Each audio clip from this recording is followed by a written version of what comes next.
Honorable CM sing kren kan nga sagi masana khangna resign tomba ya dabra ha base sidi yam hangna ba pora haina pora mane ko nang sai na hajo du yawi bedo hajik mana sigi tai nung sidi mana general ki post le mana sagi ko resign tomba sa haini sidi in that sense sai ko tamo chabi ko general du lanpham kalinga manu sidi da ma general tu ga hai tar ga di ma bu replacement to go general na mana tar ma sem mana mi ma injin be go ne ba hana adu lami me alu pushlo sang kanda मैं तो तुम्हारा इतने है तारे का दी मैंने बुझाई में शिव है बने बना तो अदो किसी की टाइमिंग से लो इब डिसीजन दो चुम्बरा है कुछ नहीं कोई नहीं थमिंग पड़ने में दी चाहे यार से तो देने में ना उसे नगी बीजेपी की ये सरदाना लेबा की यार फन्ना बोगी दमकता उसे ये थाव में है तारे का दी माना हाँ तो मैं थाव तो यार फन्ना थाव तो मेरे तो लाला में थाव तो यार कुछ नहीं लाई बा है जी अब थाव में हम तो लाए अब मुझे ये फन्ना में दमकता तो मैं है बस इसी यार ने शुभला अब मैं थाव तो लाए था तुम तो हो लोग ना again lampham merk si da tawya to ma ka nga si khuda to sigi center na si forcibly ko ton da ya da mo to ko ma mim tar ko se asi ko noi to du wa ni ado hoji ko na jini ngi issue de ken de hoji manipur thu de issue se ai yo kan da not only for bjp de ga hai ko hoji kuki gi mla tara khai do ga matung da le mo ni political any political party ko de oi na jin je ta sina atai de gi और कांग्रेस कांग्रेस का BJP का मतलब any kind of JDU का MPP का तरफ तो party बनने की वार मने हजी कनोगी से खुद में ना कुकी एमएलए तराज ने मणिपुर थुगाई ना बस सुनबगी याम अचोबो स्ट्रेटेजी सकल खम तंदा लेमो नि में आमजे से अम तो फिल्म लोगी नम संगे बको अम तो लोगी ना फिल्म सीधा अतगे पोलिटिकल पार्टी में अभी तोबी ने है कि इंदे फुंदु इबको other than majority of Congress ने लोगी रोल से सिना कइगुंबा लेजिबे इशू जे हजी लेबे लेबा की इशू सिदा नहा मयाम इमा मयाम मणिपुर की इशू कइगुंबा क्लास ला तारगदि मदुगी दायित्व जे बीजेपी लोहम थोए बको बीजेपी पुम थोए ए हजी लेबा लेबा हजी लेबा रूलिंग पार्टी के ऑपोजिशन पार्टी वगैरह लेबा की बे शुरा कानदि अमगी दोरादि थीदना चमान दायित्व लोमिनो चुमे हरजो दै थमजगे बको अदो देना मना हजी लेबे इशू सिम मतंगदा एखोय याम क्लियर होइदे बको जसुबा याम क्लियर होइदे पिक्चर में एखोय जे खोम थांगजलगा हजी लेरी हजी लाल लोइद्री को या असिगी लेरिबा पार्टी की ओवा तो खकांदा हजी मणिपुर थोकदो इशू बे आमजिंजे हजी खुदम मोना अगेन रिपीटेशन लगांदा खुनगा कोई चाइ नाउजिंग इमा इबेन सिंग लेरिबा थोय प्रॉब्लम खुदि मस्की अफगा थों दाइतो खुदि मक्से सिकाना पुदुला क्वेश्चन लाइने को सिगी पुदो दाइतो जे सिदि कै लानी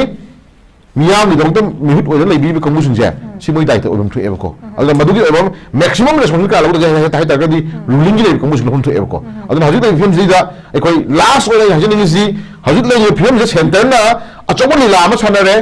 एकोय अचोबो कोगी बॉक्सिंग वार अमा तो हेरो जे सेजु मे सेंगा इको हजी मेने लान मै का खिनो जु काफंद्री को अदुगी लान होखिनो जे होंद्री अचोबो लान सनरी अदेन CM gi leadership crisis na ji mai kan da land da to chले hojik Parmani को अरे इशू मयाम थोड़ी नाम जे आई लास्ट हम रिक्वेस्ट कर हाइनिंग लेते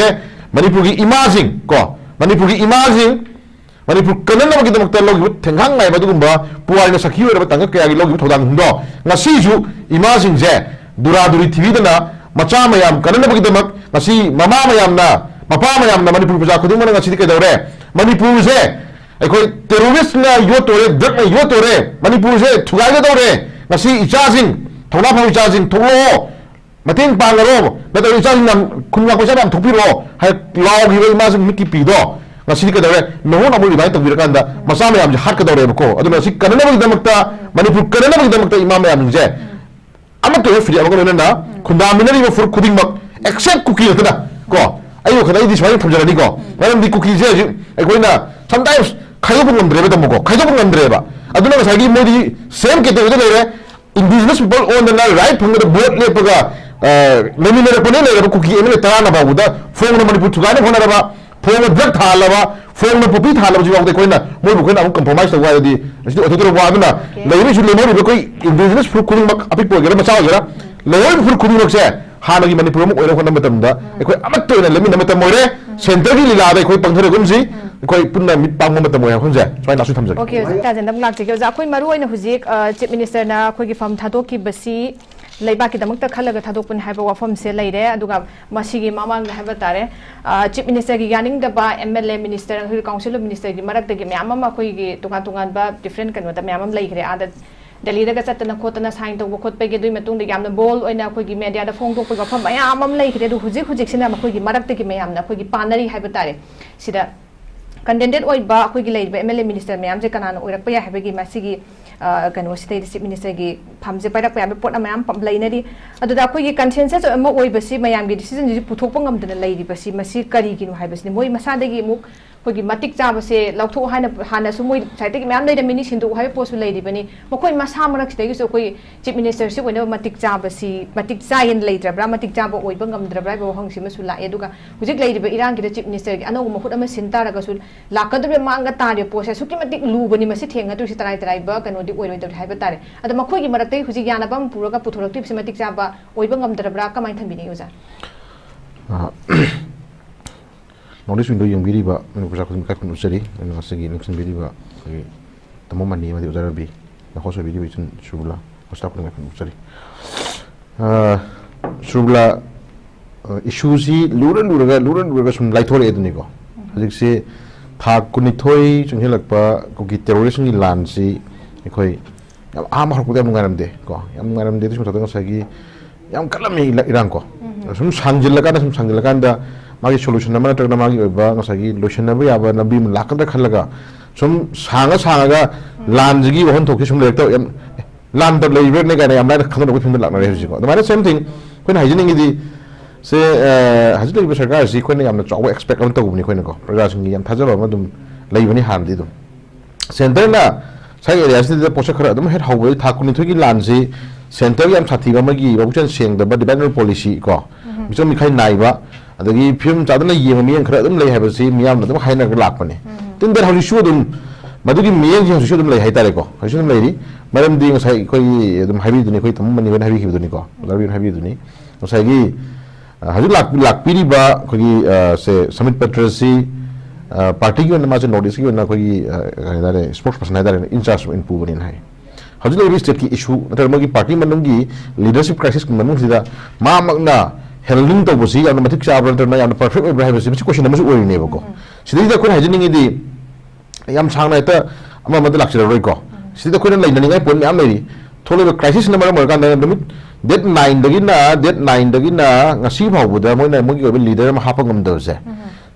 ꯗꯦꯠ 9ꯗꯒꯤꯅ ꯉꯁꯤ ꯐꯥꯎꯕꯗ ꯃꯣꯏꯅ ꯃꯣꯏꯒꯤ ꯑꯣꯏꯕ ꯂꯤꯗꯔ ꯑꯃ ꯁꯦꯝꯕ ꯊꯝꯕ ꯅꯠꯇ꯭ꯔꯒ ꯄꯨꯊꯣꯛꯄ ꯉꯝꯗꯕꯁꯤꯅ ꯃꯔꯝ ꯑꯣꯏꯔꯀꯥꯟꯗ ꯉꯁꯤꯗꯤ ꯀꯣꯏꯁꯟ ꯃꯌꯥꯝ ꯊꯣꯛꯂꯛꯑꯦꯕ ꯀꯣꯏꯁꯟ ꯑꯦꯔꯥꯏꯁ ꯃꯌꯥꯝ ꯊꯣꯛꯂꯛꯑꯦ ꯃꯌꯥꯝ ꯂꯣꯏ ꯍꯪꯅꯔꯛꯑꯦꯕ ꯁꯤꯗꯤꯀꯣ ꯍꯥꯏꯗꯤ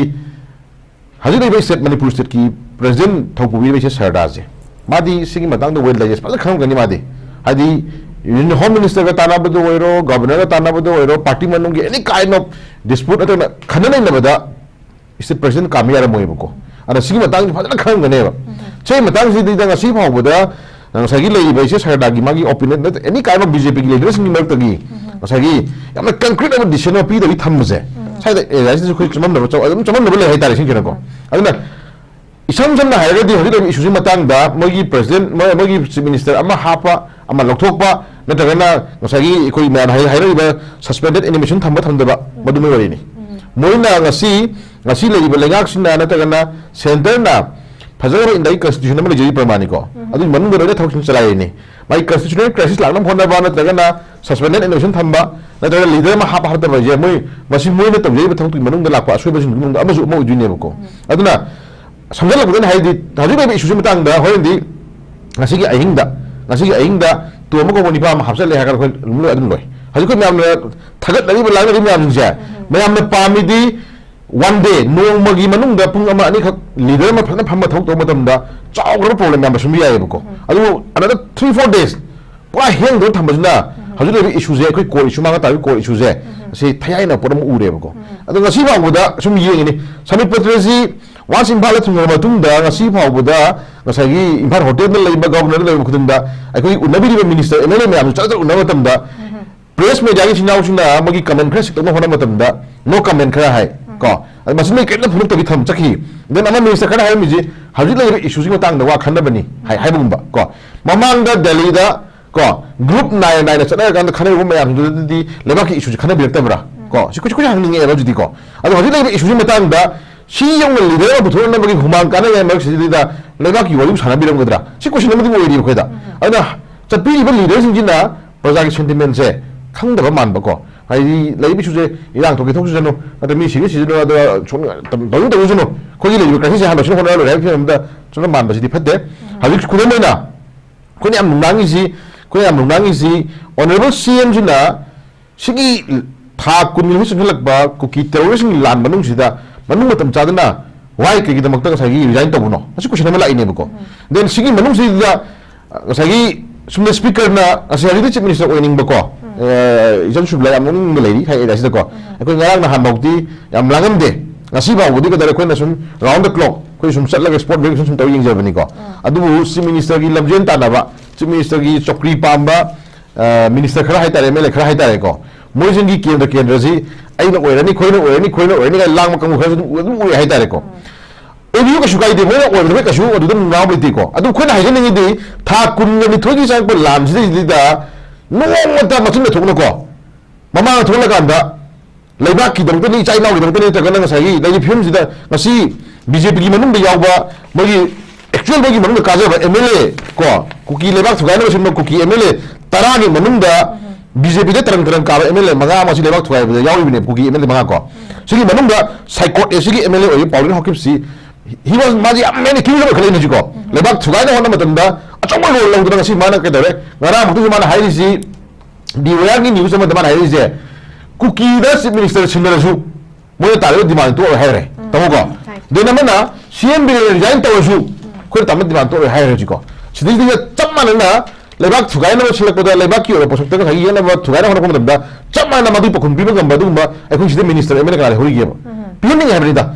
leibak ki ora khama wa mi khanma wa nga ma yawi khangje bu ko adu bu top leader kuno na ga chief minister ki lamre na yawi khali ka mu jing do adu mo Pauline Hokip da ga wa du de in di reactor kan da poto leibak thugai na chimda adu yaroi chane tawde ga mo humje adu phone ngang gamba du minister kana yawi ge ojel laga minister ko no ojel laga da leibak praja ware ngasi pali belenga si gan tabi ko na ojel hayin ngam badu ba mayam su yawi heta sene adu issue that aina sa yen ni se mogi chief minister khanda na ta suspended admission thamba ko hoye de khangani he ni khangam dida thamle lore adu ama khale lore so so shin ni ko tawti tawuta bo ma nga tari ba ngasi gi tha kun ni thoi ji dida ai leibak kanjana ba ai fruit kanjana ba thokhi ba chai naw mayam se ngasi khang ba mai ngore thamakan다 ngachagi pura lajena boy thamdu dikho yaroi buko madu daita je ngasi mon pu dai buko adu daita pu ngamba mi thoko dai adu daita ju kogi ado huno thamaga lahan thamadi yaroi buko adu haji ko hajini ni si ngarang nan chief minister na phamme resign to bon mitu gi ngasi phawbuda maitei khun na ko ichinaw kam phare ji haji abi la sene sore phone la pha punu tawin je haji kam phagale chingi le biri bang sagi kuki terrorism ye kulai phone na paidna football pitri da udar monda pitri malaysia universal hai bi ai nongai pare dress chelaga football sana ba jibu tamo karma malaysia yawnge ba tamo adu na phone to kan bujindo ozara bi ngasi phara bra bukta bra natra na chucha mugi sp mai thugai ba du ba kuki nongai pha pare sindo phara bra bukta bra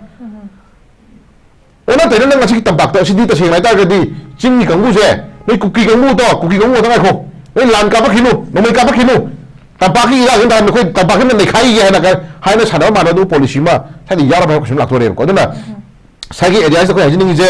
jon shubla ko yam sang na kan bu thokse roi maram di party manung gi leader khan ngam ba ngam da ba ko khan ngam dre hana nga si de mai ni phaw ba pu thopang ngam da ba se si manung gi gi disunity ni ko ma bukchen se da ba ma sangi nu sin do me ma bang phung sa bani ko ka shoi roi ma se interfere roi issue that ko gi di ko issue lak sa ge la yi issue ja thu matam da miyam na yaba nata kana ka sagi yana ba kan so report na da photo pira kan da haju thu ko issue ro simanga madu mali do hapsin bi yob ko adu minute mai mang ani heng tong tham kan da ai ko praja mayam je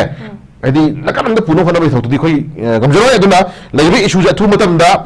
chadon men ta buya bang ba ko adu tampaki re bi cha yaw shi na ma yang da ngasi mien to ga tham kan ngasi nei no khana bi ma je kabi ri MLA sinduna badu khan khanam ta more laiba ki khanam changi ko de na mana sagi lan manung dabu ning thau shille lan manung dabu generation baju koi patta de dai chen garo jen shubla ai ta gadi lan manung da generation ba lan manung da matri cha no ning thau shin ta gadi ai lan do mai thi na ba ko mi ma gadi terrorist ta ba to lan dare mi am du gi mai paksa gi na lambi ma sin le ro gi mo wan ba pot ma sai gi निंथौ छिनबा ngam Sainapati छिनबा ngam कांगबु सिल्लब्रा थौना सिल्लब्रा बगी problem लाक्तोरेबको सियौ लांकलिबा सियौना लोसनबा नाइदिङै मरक सैदा मरम चाला थौतक बसु कुन वाइतब लेय वदन anyway अब बोरे कुन हाजिनि जि जन सुबला अथु मतमदा को मरम चा पोनो मिमांग खिमिरा कांद को लेनिबा हानगी नॉन सी मणिपुर स्टेट तो वेनो होना मतमदा मियाम युब दिसम लबुदा ददि थालो पिबो ngam madu wali do puthopiro achum lamida tanaba achum labi ohen bela tentam jage okay ja yam nuai je khoi yam phajana thambi nalak je oja se matang khida khoi gi hanagi former khoi gi chief minister CLP leader okrami bobina thambi gi center na yengi ba meeting sing asi gi khoi gi different khoi gi local papers sing do headline ora ko bayam phongba meeting ji khanbada meeting se khoi khang ba yam wai si gi ne phai pham di arai bini pham di thambu tham ko na haide du ga loina na khoi gi resign taw bose si gi resignation tender taw boy pisin bese nimit kharani back tawraga khoi gi satkhatlaga tawramba yadabra hai bo ham sim question mark ni duga aduna resignation sina mara moira kana koi constitutional crisis ami state se thokalabra adu nei na bai jara business sambi gi duduna masi gi daita si kana laudu na maro ni BJP lafam thok to ribda kamai thambi ni oja sin sula kana ni ta sai siga coordinated oi ko honorable CM sing khrang kanna khrang kanna sagi masana khangna resign tomba yadabra hai base sidi yam hangna ba ko haina ko man nem ko nang sai na hajo du yaugi bedo hajik mana sigi tai nang sidi mana general ki post le mana sagi ko resign tomba sabra hai sidi in that sense sai ko tamon chabi le ko general du lanpham kalinga manu sidi da ma general tu hai tar ga di माबु replacement तगदो general नमना तगना मा same माना मीमा इजिम देवदो बने हाना अदो लामी मे अदो पुसलो संग कांदा अबे तो बाबा इतु हाय तारगदी मनि पुजागिरो शिव हाय बने नत्रो अदो कि सिगी टाइमिंग सि लो डिसीजन दु चुमरा हाबो क्वेश्चन को इन थमिंग पॉइंट मदि छै एयन से दो देनमना से नगी बीजेपी की से सरदाना लेबा की याय फनबो की दमकता मसागी थाव मन हाय तारगदी माना हा तो मी थाव तो याय फनबो थाव तो मी नत्र लालम लाराम थाव तो क्वेश्चन मु लाई हाय लाई बा हाय अफो थाव मैम तो लाए अमुक ये फलने में मुक्ता तो में है सी याबरने शुभला अब मैं थोड़ा तो लाया था तुम तो होगा ना अगेन लांफम मर्क्स दी तो या तो मैं मकान का सी खुद तो सी सेंटर ना सी फॉर्सिबली को तो हम दबे या तो मैं तो कोई मामी तारक पे से सी कोई नवाई तो दुई वानी अदो कोई है जिन इशू दे कहने दे हजिक मणिपुर थ्रू द इशूज है आई यो खंदा दी नॉट ओनली फॉर बीजेपी दे अगर हाई है को हजिक कुकी की एमएलए तरा खाइदो का मतुंग दा लेमो ले पॉलिटिकल एनी पॉलिटिकल पार्टी को दोई में आजुंजे तसेना अतै तगी ओय कांग्रेस याबी को कांग्रेस याबी कांग्रेस का बीजेपी का मतलब एनी काइंड ऑफ जेडीयू का एमपीपी का तरफ दोनो पार्टी मनु की वार मने हजि कनोगी से खुद मेना कुकी की एमएलए तरा ने मणिपुर थुगाई न बसुंबगी याम अचोबो स्ट्रेटेजी सकल मतंदा लेमो नि में आजुंजे से अमत फिल्म लोगी नुम संगे को अमत लेमो फिल्म सिदा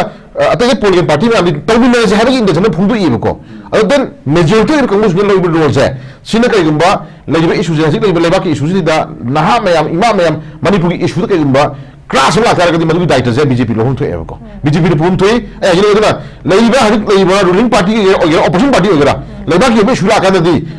अमगी दोरादी थीदना चमान दायित्व लोबिनो चुमे हरजो दै थमजगेबको अदु देनमना हजिक लेबे इशू सिम मतंगदा एखोय याम क्लियर होइदेबको जनसुबा याम क्लियर होइदे पिक्चर में एखोय जे खोम थंगलका हजिक लेरी हजिक लाल लोइद्री को असिगी लेरिबा पार्टी की ओवा तो खकांदा हजिक मणिपुर थोकदो इशू बयाम सिंजे हजिक खुदमना अगेन रिपीटेशन लागांदा खुनगा कोई चाइ नाउजिंग इमा इवेंट सिंग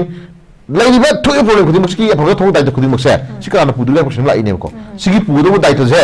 सिदि कै लानी मियाम नि दंत मिहुत ओइदा लेबि कमु सिंजे सिमोय दाइतो ओबम थोएबको अल्ला मदुगी ओबम मैक्सिमम रेस्पोंस का लगो जे ताइ तागदि रूलिंग ले कमु सिंग थोएबको अदन हजिक दै फिल्म सिदा एकोय लास्ट ओइ हजिक नि हजिक ले फिल्म जे सेंटर ना अचोबो लीला अमा सनरे एकोय अचोबो कोगी बॉक्सिंग वार अमा तो हेरजे सेजु मे सेंगाई को हजिक मेन लाम मै का खिनो जु काफनद्री को अदि लान होखिनो जे होंद्री अचोबो लाम सनरी अदेन सीएम की लीडरशिप क्राइसिस ना मै मरकांदा लान दाइबो तोक्सले हजिक प्रमाणि को अरे इशू मयाम थोली नाम जे आई लास्ट हम रिक्वेस्ट केम हाइनिंगा लेते मणिपुर की इमाजिंग को मणिपुर की इमाजिंग मणिपुर कनन की दमकता लोग थेंगांग नाय बदुगुंबा पुवारिना सखी ओरबा तंग कया की लोग थोदांग हुंदो ngasiju इमाजिंग जे दुरादुरी थीविदना मचा मयाम कनन की दमक ngasi mama mayam na papa mayam na Manipur प्रजा खुदुम मन ngasi के दौरे मणिपुर से अखोय टेररिस्ट ना यो तोरे ड्रग ना यो तोरे मणिपुर से थुगाई दौरे ngasi इचाजिंग थोना फौ इचाजिंग थोलो Mating pangaro, nato isang nam kunwa ko siya nam thupiro, hay law giwe mas miki pido. Ngasi ka dare, meho na mo ibay tag birakanda, masama yam hat ka dare ko. Aduna si kanana mo damakta, Manipur kanana mo damakta imam yam je. Amak to free amako nana, kunda minari mo fur kuding mak except cookie tada. Ko, ayo kana idi swai thumjara ni ko. Maram di cookie je, ai koina sometimes khayo pung ngamdre ba tamko, khayo pung ngamdre ba. Aduna masagi modi same ke to de indigenous people own the right from the boat lepaga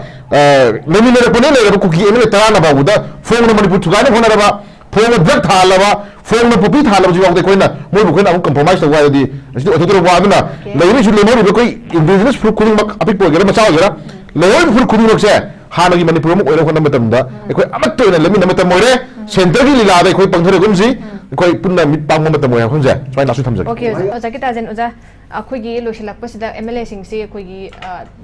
mai magi punchin na bahai gadra group pullaga to bai posin ma dum leire aduga akhoi gi kano ga una dana khotana hujik mayam ama akhoi sambit patra ga tawsu kari wari sanai no khol no kem khang de moi de hang boda su ji chief minister khando khanjin gi wafam am to leite Manipur gi irang se akhoi gi peace normal si purak na bedam ga adugi wa tana bani haba moi mana bachin khum haba tare adugi potum se mayam le aduga so far manung da kari sanari na haba tang dang odudi akhoi hairak tam dana akhoi khang de haba tare aduna hujik moi MLA sing se so akhoi punba gi group si gi posi se dum leibe gi posi tawbandana akhoi suspended animation se thamme hairaga di Korean ahing nong gai dagi haiba tare siloi jaga di sigi poche la ena khala ga di PR gi kano moina part of provision sigi to raga di sum mayam sum haiba ko gi